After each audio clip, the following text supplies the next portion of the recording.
Bismillahirrahmanirrahim. Assalamualaikum warahmatullahi wabarakatuh.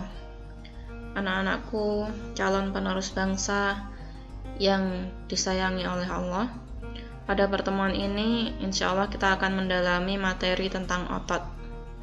Sebelumnya, kita sudah belajar tentang rangka dan sendi, maka kita akan mempelajari alat gerak ketiga dan yang terakhir yang kita miliki, yaitu otot.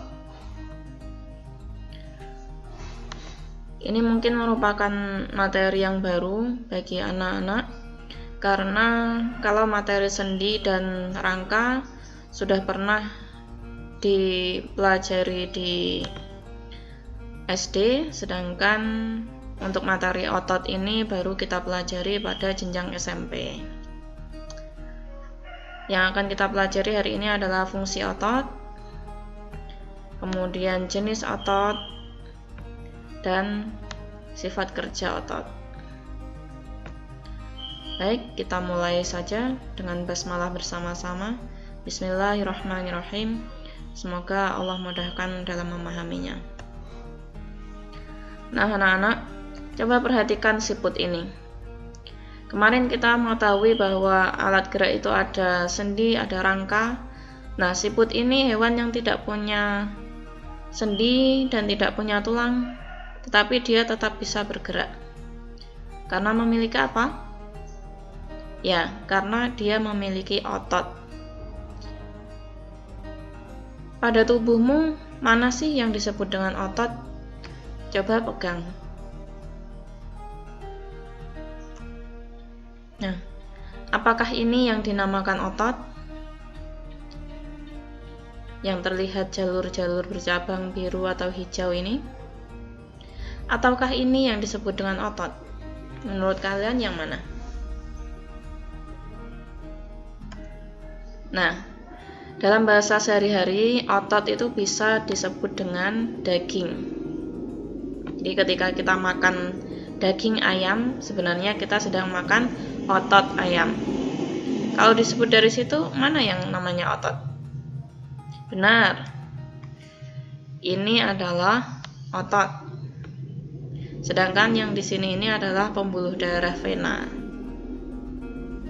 Dari sini insya Allah kita sudah sepaham semuanya. Ini adalah otot. Di sini juga mengandung otot. Di jari-jari juga ada otot. Dimanapun tempat organ kita bisa bergerak, di situ pasti ada ototnya. Karena sifat tulang itu pasif, dia sebenarnya diam saja. Yang menarik adalah otot. Yang membuat kita bergerak adalah otot. Maka dimanapun organ yang bisa bergerak, maka di situ pasti ada ototnya. Kita lanjutkan. Berikut adalah fungsi otot. Yang pertama, mendukung tubuh agar dapat berdiri tegak. Kemudian dia juga mempertahankan postur tubuh, menentukan kekuatan tubuh, mempertahankan suhu tubuh, dan ini yang terakhir dan akan kita pelajari dengan banyak, yaitu sebagai alat gerak aktif. Perhatikan, alat gerak aktif. Kalau rangka kemarin dia alat gerak pasif. Kenapa? Karena dia aslinya diam saja. Sedangkan otot adalah alat gerak pasif. Alat gerak aktif. Mengapa disebut alat gerak aktif? Karena dia memiliki kemampuan berkontraksi atau memendek dan berelaksasi atau memanjang, sehingga memungkinkan terjadinya gerak. Misalnya di lengan kita ini ada otot di bagian depan ini yang namanya bisep. Jika dia berkontraksi atau memendek, jadi lebih pendek, otomatis dia akan menarik bawahnya, sehingga lengan kita akan menekuk karena ditarik oleh bisep. Itu ya, kontraksi. Sebaliknya ketika bisep relaksasi atau dia mengendur, memanjang, maka tangan kita lengan kita sebelah bawah ini akan turun atau menjadi lurus. Itulah makna berkontraksi dan berelaksasi. Berkontraksi itu memendek sehingga ototnya menjadi tebal dan kaku, sehingga menimbulkan tarikan. Adapun relaksasi atau istirahat itu menimbulkan otot menjadi memanjang. Nah, kontraksi dan relaksasi otot inilah yang membuat kita bisa bergerak. Baik, kita lanjutkan. Kemudian kita masuk ke pembahasan jenis-jenis otot. Sebelumnya, coba kita rasakan tubuh kita. Kalau tangan, kita bisa menyuruh tangan untuk bergerak sesuai dengan keinginan kita. Terus coba kita rasakan jantung kita yang berdetak. Kira-kira apakah kita menyuruh jantung kita itu untuk berdetak, atau jantung itu bisa berdetak dengan sendirinya? Ya, jantung bisa berdetak dengan sendirinya tanpa kita suruh, tanpa kita sadari. Kemudian coba kita bayangkan sistem pencernaan kita. Kita makan di mulut ya, kemudian ditelan. Apakah setelah menelan itu kita mengendalikan mendorong makanan itu sampai akhirnya bisa keluar lagi? Tidak. Kita tidak merasakannya dan tidak menyadarinya. Tapi dorongan terhadap makanan yang kita telan tadi terjadi. Nah, ternyata ada gerakan yang kita sadari, ada gerakan yang tidak kita sadari ya. Itu pun terjadi juga karena kita memiliki otot yang berbeda macam-macamnya. Coba perhatikan. Ada otot yang bentuknya seperti ini. Ada gelap terangnya, lurus panjang-panjang, inti selnya banyak. Ada yang seperti ini, dan ada yang seperti ini. Mereka memiliki fungsi yang berbeda-beda di dalam tubuh kita. Mari kita bahas satu persatu. Yang pertama adalah otot polos. Otot polos ini ada di dinding saluran pencernaan. Ada di pembuluh darah juga, dan juga ada di rahim. Nah, kita bayangkan saluran pencernaan, pembuluh darah, rahim. Kita menyadari nggak gerakannya? Bisa kita suruh nggak? Tidak bisa. Maka sifat yang kedua adalah dia bergerak secara tidak sadar. Kemudian bagaimana bentuknya otot polos? Nah, perhatikan ini. Otot polos itu seperti namanya, polos. Tidak punya garis-garis gelap terang. Pola gelap terangnya tidak ada. Dia polos aja. Itu ya. Kemudian dia juga memiliki satu inti sel yang terletak di tengah. Ini. Selnya kan berbentuk gelendong ini.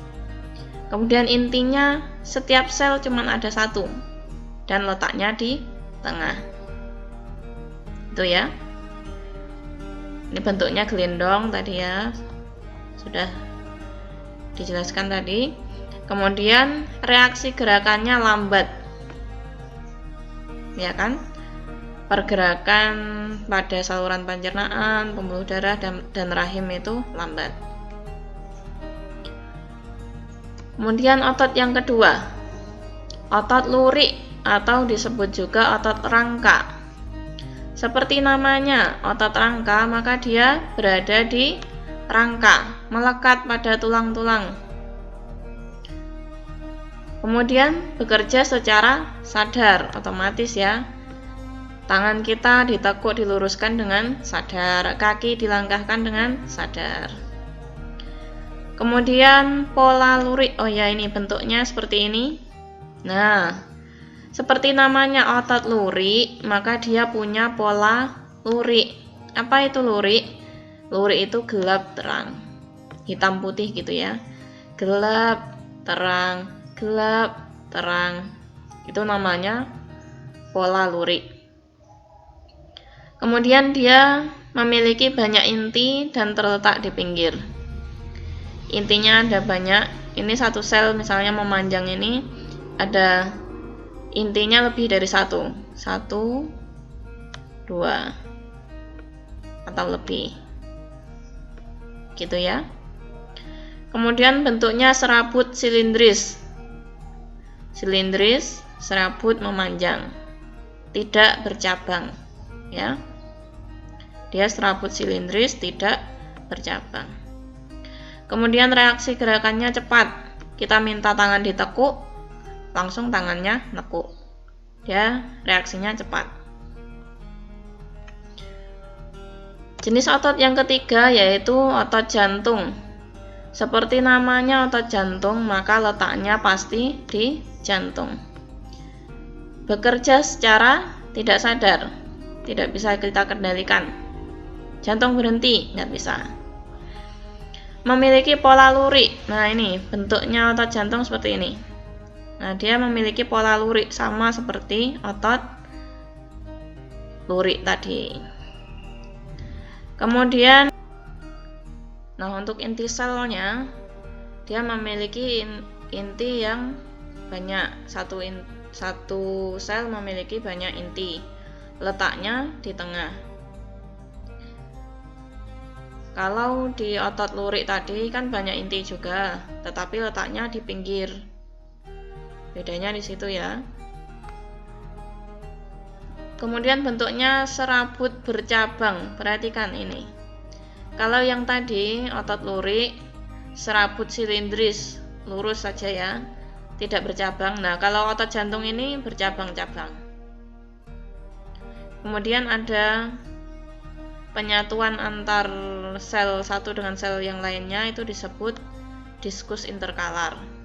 Ini satu sel berhubungan dengan sel yang lainnya dengan diskus interkalar yang terlihat lebih gelap itu. Kemudian reaksinya lambat. Insya Allah bisa dipahami ya otot jantung. Oke.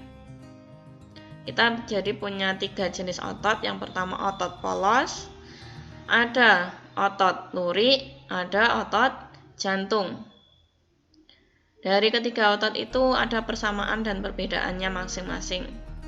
Ada yang sama-sama bekerja secara tidak sadar, ada yang bekerja secara sadar, ada yang punya pola lurik, ada yang tidak punya. Baik, ini ringkasannya ya. Jika ingin dibandingkan, kalau otot polos itu seperti ini bentuknya, otot lurik itu seperti ini, lihat intinya di tengah di otot polos, sedangkan otot lurik itu intinya di pinggir-pinggir dan banyak. Kalau otot polos satu sel cuma punya satu. Sedangkan otot jantung, nah ini otot jantung bercabang-cabang, kemudian ada diskus interkalarnya. Letaknya kalau otot polos di dinding saluran pencernaan, pembuluh darah, rahim. Kalau otot lurik hanya ada di rangka, melekat pada rangka. Sedangkan otot jantung ada di jantung. Bentuknya, kalau otot polos gelendong, ujungnya runcing. Otot lurik silindris memanjang, tidak bercabang. Kalau otot jantung silindris memanjang tapi bercabang. Pola garis lurik pada otot polos tidak ada, pada otot lurik ada, dan pada otot jantung ada. Inti selnya, kalau otot polos itu satu di tengah, otot lurik itu banyak di pinggir, Kalau otot jantung itu banyak tapi di tengah. Bekerjanya kalau otot polos tidak sadar, tidak bisa kita kendalikan. Kalau otot lurik sadar atau kita kendalikan, sedangkan otot jantung tidak sadar. Kalau kecepatan, otot polos itu kecepatannya lambat dan tidak cepat lelah. Kalau lurik sangat cepat tetapi mudah lelah. Sedangkan otot jantung sedang-sedang saja dan bekerja terus-menerus. Itu ya. Kita lanjutkan. Bagaimana sih cara kerjanya otot sehingga kita bisa bergerak? Jadi cara kerjanya otot itu ada dua yang kita bahas pada kelas ini. Yang pertama otot sinergis dan kedua otot antagonis. Seperti namanya, otot sinergis artinya dia bersinergi, bekerja bersama-sama. Kalau otot yang satunya kontraksi, maka otot pasangannya itu juga sama-sama berkontraksi. Dia bersama-sama. Kalau yang satunya berelaksasi, maka yang otot lainnya juga relaksasi bersama-sama. Contohnya yaitu otot-otot antar tulang rusuk yang bekerja saat kita menarik nafas. Berikutnya yang kedua, cara kerjanya yaitu antagonis. Seperti namanya, antagonis, maka dia bekerjanya saling berlawanan. Apa maksudnya? Misalnya ada sepasang otot ya. Yang satunya berkontraksi, maka pasangannya akan berelaksasi. Jadi dia berkebalikan. Begitu juga kalau yang satunya relaksasi, maka temannya pasti akan berkontraksi. Contoh yang paling populer dan akan sering kita bahas adalah otot bisep dan trisep. Di mana itu Bu tempatnya? Ini dia. Bisep itu ada di lengan sebelah atas bagian depan. Seperti namanya bi, jadi dia ada dua. Itu bisep. Kemudian trisep itu ada di lengan atas tapi bagian belakang. Trisep. Yang depan bisep, yang belakang trisep. Seperti namanya tri, ini ada 3 empalnya. Baik. Perhatikan kerja otot bisep dan trisep berikut. Ketika bisep itu kontraksi, menarik, pasti trisep akan relaksasi atau mengendur. Saat itu terjadi, maka tangan kita akan menekuk. Karena ini ditarik oleh bisep ya. Sebaliknya, kalau bisepnya relaksasi atau mengendur, maka trisep pasti akan kontraksi, ganti trisep yang menarik. Hasilnya, maka tangan kita akan menjadi lurus. Karena yang menarik adalah trisep di sebelah sini. Dari sini insya Allah bisa dipahami ya. Baik, kita lanjutkan. Nah, dari kerja otot tadi akan menghasilkan berbagai macam gerakan tubuh yang bisa kita lakukan. Beberapa diantaranya yaitu 4 pasang gerakan ini. Pertama, adduksi dan abduksi. Adduksi itu gerakan mendekati dan kemudian abduksi itu menjauhi poros tubuh. Poros tubuh kan ini, kepala, dada sampai ke bawah sini. Adduksi mendekati tubuh, berarti tangannya ini kan mendekati tubuh, mendekati poros tubuh, maksudnya begitu. Kemudian abduksi, nah tangannya ini menjauhi poros tubuh. Pasangan gerakan berikutnya yaitu fleksi dan ekstensi. Fleksi artinya menekuk, nah ini tangannya kan jadi ditekuk. Sedangkan ekstensi adalah lurus. Itu ya. Kalau kalian pernah dengar hair extension, itu meluruskan rambut. Nah, kalau ini ekstensi, gerakan meluruskan. Berikutnya ada elevasi dan ada depresi. Elevasi itu menaikkan anggota tubuh, kalau depresi itu menurunkan anggota tubuh. Ya, depresi turun. Kemudian ada gerakan juga yang namanya pronasi dan ada supinasi. Pronasi itu menelungkup, contohnya seperti ini, tangannya menelungkup. Sedangkan supinasi adalah menengadah. Nah, bayangkan kalau orang meminta sesuatu, maka dia akan menengadah. Harus sopan meminta itu. Sopan, supi, nasi. Gitu ya. Kita lanjutkan. Oh, sudah selesai. Lanjutannya adalah tugas ya. Tugasnya yang pertama merangkum materi ini di buku IPA. Anak-anak mungkin sudah mengerjakannya. Kemudian menjawab soal di halaman berikutnya dengan tepat. Untuk soalnya tidak Ibu tampilkan di sini. Nanti silakan dikerjakan dengan membuka bahan ajar yang Bu bagikan. Baik, kurang lebihnya mohon maaf. Terima kasih. Wassalamualaikum warahmatullahi wabarakatuh.